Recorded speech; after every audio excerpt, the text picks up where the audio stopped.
Alright, it is June 24 of 2026.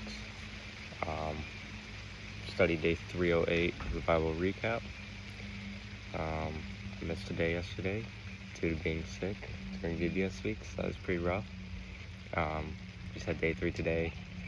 I gotta stay true to the commitment throughout being sick, but I came home and I was just done, so skipped a day of my main study and did something smaller to stay consistent.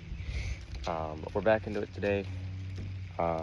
Jumped into Matthew 22 and Mark 12. Good passages, similar passages.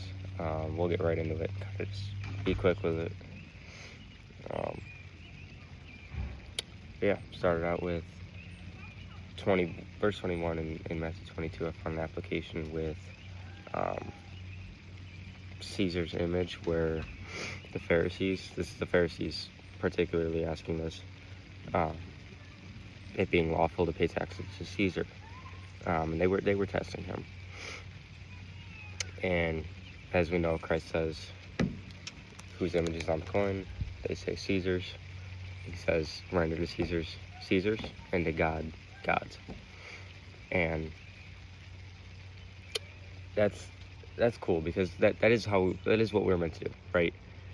Ultimately, all things are God's, but on this earth that ultimately, right, is God's, but God bestows certain authority to certain people, right? For example, right now, it's 2026. Trump. Our nation's, this bug. Our nation's authority is under Trump, and Trump is under God. So you can kind of keep relaying the chain like that, but that is the case, and we are called to be just to our authority. That, for me, that even includes my parents right now, right? So be in submission to authority, as is deserved, as is right. And then verse 37, with the lawyer questioning Christ over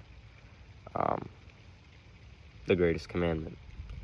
And Christ says the greatest moral commands, which moral commands are the only commands we should see as relevant, right? The greatest moral commands are to love God with all your heart, soul, and mind, as well as strength, and to love your neighbor as yourself. Those are the greatest commands, and those are what we should stay true to, right? And yeah, I mean, sometimes that neither of those are easy, but they are very, very important. I believe we are called to bind those to our heart, right? That's the importance bestowed upon those. So, very good. Moving into Mark. Again, Mark 12. We get the vineyard parable over the owner who sends certain people to begin taking in crop for the year, whatever. And it's a picture of God giving so many chances to the people of this earth, even to the extent of sending his own son and receiving nothing but rejection. And in the parable, we see how the owner kills those who rejected his own. And not only that, he gives the inheritance to others. And that's exactly the picture that we should focus on and take away, is that judgment is going to come on those who reject the truth. And that judgment is not just going to be a rejection of those who reject. It's going to be a giving of that inheritance to others, to those who are deserving, right? So definitely a picture to take away from that parable. I think that's a very important picture. And just like a couple of days back with a different parable, I believe, never really fully understood the meaning of that until today. So that's pretty cool. And last application point I got was from verse 26 of Mark 12. And this was over, not my last application point, second to last. This was over the resurrection, Sadducees and the resurrection and all, which led into the greatly controversial question of if marriage extends to heaven.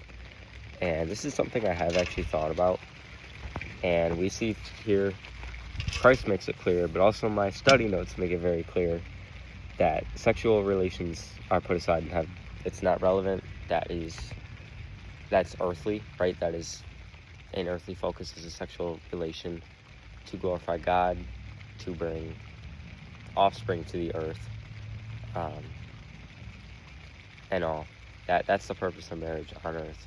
But from there, it doesn't have relevancy in heaven. So I thought that was interesting. That's pretty cool answer to that greatly controversial question, and it's straight from the scriptures, so I trust it. Last thing is the widow's two mites. I have always loved this one over the Pharisees who give a lot and give for show, and then the widow who gives very little but gives everything, right?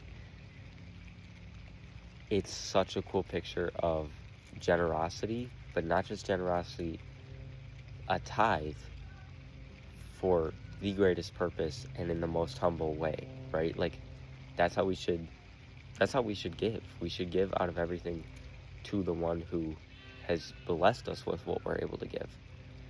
And to not be like the Pharisees when we give, giving to show, giving for like the appreciation of others, right? That's not the way to do it. Again, that contrasting between humility and pride. And it's pretty clear what we see there. So, always love that one. That's all I got for today. Nothing super deep, because I cannot think straight with this sickness. But we're going to finish out the VBS week, and we're going to get back into consistency from here. So, cool. See ya.